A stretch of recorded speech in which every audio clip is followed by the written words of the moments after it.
ده ركبتي بتزيق في السكوات والتراويح كمان. أنا مش مستحمل الضغط، ده الغضروف عندي ضعيف.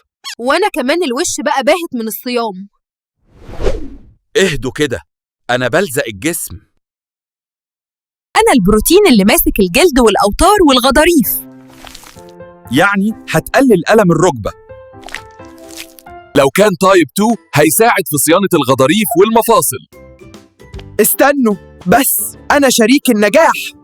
من غيري الجسم مش هيعرف يبني كولاجين. ركز في النقطة دي. لازم يكون هيدرولايزد كولاجين عشان الجسم يمتصه.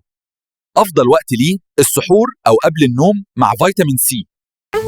ولو عايز الطبيعي شوربة الكوارع موجودة.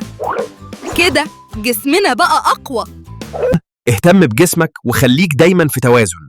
تابع صفحة توازن وما تنساش اللايك والشير علشان غيرك يستفيد. ما تنساش تدعي لدكتور محمود الفاتح ولوالده رحمة الله تعالى عليه في الأيام المفترجة دي في رمضان، إنه ولي ذلك والقادر عليه.